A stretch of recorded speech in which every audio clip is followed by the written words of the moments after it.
There exists a quiet more perilous than fury, a tranquility more misleading than disorder, a grin that hides something primordial, frigid, and shrewd. Carl Jung, the renowned Swiss psychiatrist and pioneer of analytical psychology, didn't dread external malevolence. What unsettled him were the facades people donned, because Jung understood that genuine peril doesn't announce itself with blades or clenched hands, but with a meticulously crafted illusion of virtue. And among all the cautionary signs he ever explored, the complexes, the archetypes, the shadow, there is one particular trait he viewed as the most fatal, not only for others, but for the individual. Who harbors it? A trait so deeply concealed beneath the ego, so socially acceptable, even lauded, that we almost never question it. Yet behind it lurks the seed of destruction, control, and spiritual stagnation. This is not about psychopaths or criminals. It's about the ordinary man or woman, the parent, the friend, the lover, even yourself. Because the most dangerous person isn't the one who shouts at you. It's the one who manipulates you quietly, who believes their mask is their identity, who has no concept of their own shadow and therefore projects it onto everyone else. Jung called this the most perilous psychological blindness of all, the inability to recognize the darkness within. And once a person denies their own inner shadow, they become its puppet. Every conversation becomes a power play. Every act of kindness becomes a transaction. They don't know what they're doing, but you will pay the price. In this video, we'll journey deep into Jung's most confronting insight. You'll discover what this dangerous sign looks like in action, how to spot it in others and in yourself, and most importantly, how to protect your psyche before it gets devoured by someone else's unconscious wounds. Because once you understand this hidden danger, your relationships will never be the same. You'll stop falling for the charm, the performance, the illusion, and you'll finally see people as they truly are, not as they want you to see them. This isn't a lecture, this is a psychological mirror, and it might just change how you see the world forever. Let's begin. Welcome to music, Sira. Carl Jung once wrote, "The most terrifying thing is to accept oneself completely, but most people don't, not even close. And in this avoidance lies the root of a subtle and pervasive danger, a psychological blindness that infects not just individuals, but entire cultures." At the heart of Jung's psychology is the concept of the shadow, the dark side of the personality. It's not necessarily evil in itself, rather, it contains everything we refuse to see in ourselves: our envy, our rage, our selfishness, our cruelty, all the parts that don't fit the image we've created to be accepted, admired, or loved. But here's the problem. What we suppress does not disappear. It festers, grows in the dark until it begins to operate without our knowledge, and the moment a person becomes disconnected from their own shadow, they become unconscious of the forces driving them. They start to project. A person who denies their anger begins to see others as hostile. A person who denies their manipulation starts accusing everyone else of being deceitful. This is what Jung called shadow projection, and it is the breeding ground of the most dangerous personalities. These individuals walk through life convinced of their own righteousness. They believe they are always the victim, never the aggressor. They weaponize kindness, twist empathy into guilt, and wield their perceived goodness like a sword to control others. And because their behavior is not overtly cruel, because they seem so normal, polite, or helpful, we often fail to recognize the corrosion happening underneath. You've met these people, the co-worker who constantly plays the martyr, guilt-tripping everyone around them while insisting they're just trying to help. The parent who micromanages your life under the guise of loving concern while slowly draining you of autonomy. The partner who never apologizes because, in their world, they are the one who is always hurt, never the one who hurts. These are not accidents, they are the consequence of unconscious shadow denial. And this denial, according to Jung, is the most dangerous sign in a person, not because they are evil, but because they are blind. The irony is, the more someone insists they are purely good, the more dangerous they become. Why? Because they cannot see their own capacity for harm. They believe their motives are clean, and that belief becomes the foundation for manipulation. Jung warned that we all carry a shadow. The difference between a healthy psyche and a destructive one is awareness. The healthy person is haunted by their flaws. They question themselves, they reflect, they're humble.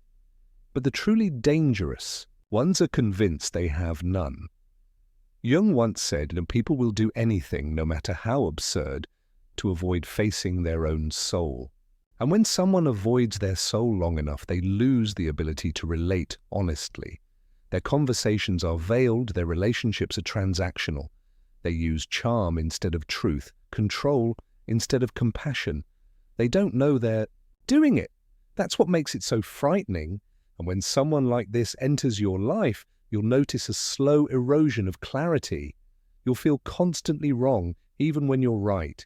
You'll apologize for things you didn't do.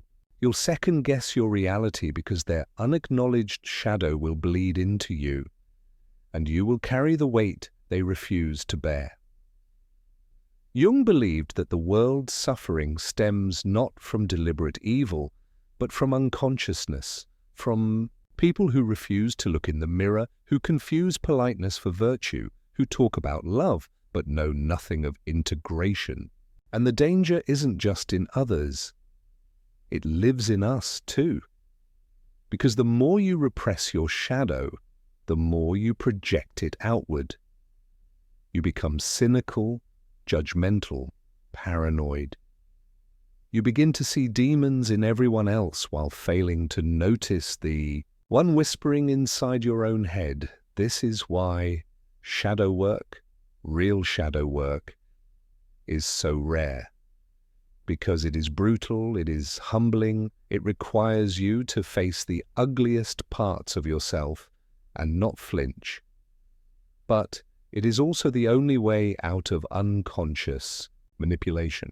Those who've never wrestled with their own shadow should not be trusted with power, influence, or even intimacy, because they will use others to unconsciously play out their inner conflict. So how do you protect yourself from these people? First, observe not what they say, but how they make you feel. Do you feel confused, guilty, small after spending time with them? That's a red flag. Second, trust your intuition. If something feels off, it probably is. And finally, look within. The clearer you are about your own flaws, the less likely you are to fall prey to someone else's projections. The most dangerous sign in a person is not aggression, it's unconsciousness. The inability to admit darkness, because that is the beginning of every silent betrayal, every emotional manipulation, every spiritual corrosion. Carl Jung didn't ask us to be perfect, he asked us to be whole. And wholeness begins when you admit what's lurking in the basement of your soul and stop pretending it's not there. Let's go deeper. If the shadow is the most dangerous element in a person, then its disguise is often the most deceptive, the persona of goodness. Carl Jung described the persona as the social mask we wear, the version of ourselves crafted to gain acceptance, approval, and admiration. It's the smiling face we put on at work, the curated identity on social media, the polite charm at a dinner table. But here's the twist. The more tightly someone clings to a flawless persona, the more deeply their shadow festers in the dark. The real danger, Jung would say, is not in the person who knows they are flawed. It is in the one who believes they are above all flaw, the one who cannot see that their kindness is sometimes control, that their help is sometimes intrusion, that their innocence is a form of denial. The The world has taught us to admire politeness, empathy, and humility, and rightly so. But when these virtues are unintegrated, when they become performative rather than rooted in inner truth, they can become masks for manipulation. Think of the person who always agrees, always smiles, always defers to others. On the surface, they appear harmless, but something in you feels tense, stiff, controlled. Because behind that perfect mask, there is no real self, only shadow waiting for a crack. Jung warned that when someone clings to their persona too tightly, they begin to lose contact with their own soul. They no longer know what they truly think, feel, or want. They become actors, living out scripts written by social conditioning rather than authentic experience. And when the real emotions eventually surface, anger, jealousy, resentment, they do so in twisted and indirect forms. A kind person will tell you the truth, even if it's painful. A nice person will lie to keep the peace, then punish you in silence. A strong person will confront conflict directly. A humble person will suppress it and let it grow into passive aggression. A wise person will admit their limits. A good person will stretch themselves thin to please everyone, then resent them for it. This is not true virtue, it's a performance. And it's dangerous not because it's malicious, but because it's unconscious. Think of those who've hurt you the most. Were they overtly cruel, or were they subtle, warm even? Did they call it love while they chipped away at your identity? Did they make you feel guilty for setting boundaries? Did they act wounded when you tried to express your truth? These are the signs, the smiling mask, the false humility, the inability to accept honest feedback without collapsing into victimhood, the niceness that demands compliance, the empathy that manipulates. These are the cracks in the persona, and when someone can't see them, they become a danger not just to you, but to themselves. Here's the truth.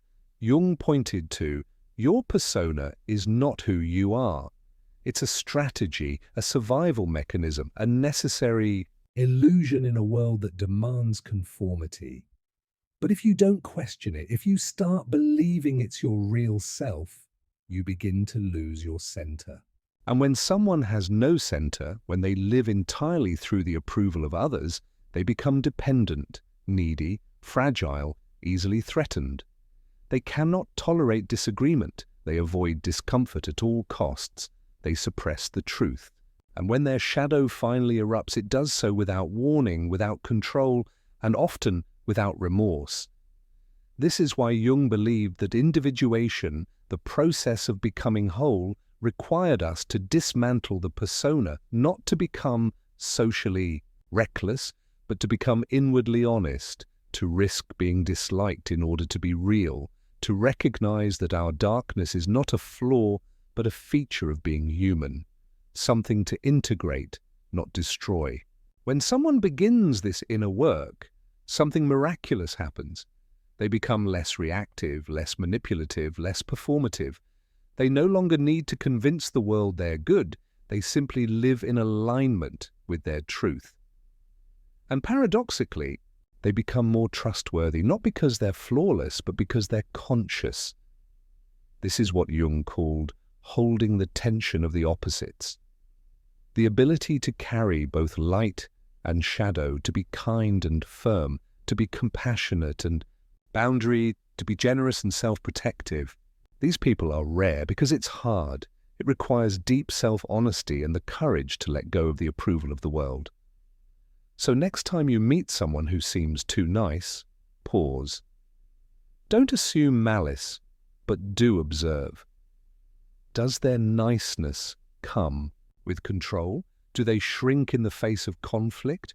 Do they avoid their own anger at all costs? These are signs of shadow, unintegrated. The danger isn't the mask.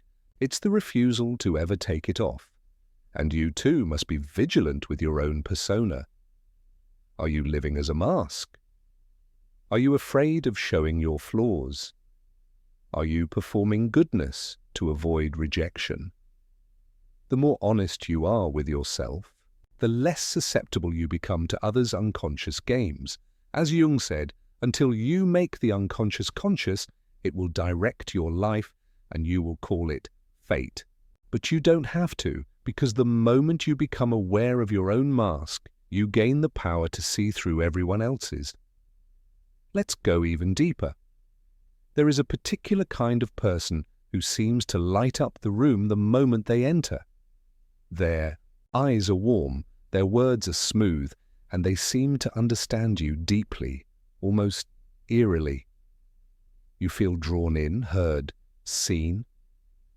It's as though they've tuned themselves to your emotional frequency, like an instrument being played by a master. But beware. Carl Jung taught that the most dangerous individuals are not always the loud, abrasive ones who bully their way through life. No, often they are the charismatic ones, the magnetic ones, the people who have learned to play the emotional piano of others, not out of connection but out of control. These people don't dominate through force, they dominate through fascination. Their power lies not in what they do, but in how they make you feel special, needed, understood. And because they seem to offer you what your soul longs for, validation, affection, even purpose, you let your guard down. But what you don't see is that this charm is often a mask for something much darker underneath, a deep emptiness, a lack of authentic identity, or worse, a hunger for power disguised as love. Jung would call this a projection. These individuals don't connect with who you are. They mirror back your ideal self, the version of you you wish were real. And because it feels good, intoxicating even, you give them more of yourself, time, trust, vulnerability. But it's not reciprocal. It never really was. If you've ever walked away from a relationship or interaction feeling emotionally drained, confused, or like you lost pieces of yourself, there's a chance you were under the influence of this shadowy charisma. They didn't force you, they invited you, and you accepted because it felt like love, but it wasn't. It was seduction masquerading as empathy. And here's the insidious part. These individuals often believe they're being good. They tell themselves they're simply connecting, helping, supporting. They may even use spiritual or psychological language, talk of energy healing, soul ties. But what they're really doing is extracting attention, admiration, or control from you, all while keeping their own shadow neatly hidden behind a smile. Jung said that when a person has not faced their own unconscious, they will seek to control the external world rather than transform their internal one. And nowhere is this more evident than in those who weaponize charm. They have not made peace with their wounds, so they shape the people around them to avoid ever confronting pain. Now pause for a moment and ask yourself, have you ever felt like you were being drawn into something that seemed too perfect, a connection too fast, too deep, too good to be true? That's your intuition whispering, tread carefully. Not every light is a lighthouse, some are bait. In fact, if you've made it this far into this video, chances are you've felt this before. You've seen behind the curtain. Maybe you've even noticed these tendencies in yourself, moments when you sought validation instead of authenticity, when you adapted your personality to be more likable, more palatable, more magnetic. That's the shadow at work, and the only way to break free is to face it head-on. By the way, if you're resonating with this, if something in you feels exposed yet strangely relieved, that's not an accident. That's the unconscious beginning to stir, the beginning of self-awareness. And if this journey means something to you, if you find yourself saying, "This is the truth I've been avoiding," I invite you to do something small but powerful. Click the like button. It's not about algorithms, it's about energy, about saying, "Yes, I'm ready to see," and leave a comment below. What's one mask you've worn and what lies beneath it? Because the more we bring these things into the light, the less they control us. The more we name the patterns, the more we can choose differently. Jung believed that individuation, the process of becoming whole, requires integrating the archetype of the trickster, not just in others, but in ourselves. That inner manipulator, the part of us that learns to charm, to seduce, to extract, not because we are evil, but because we are afraid of being unloved, afraid of being invisible, afraid of being truly seen. But here's the paradox: only by being truly seen can we be truly loved, and only by dropping the act can we find our true power.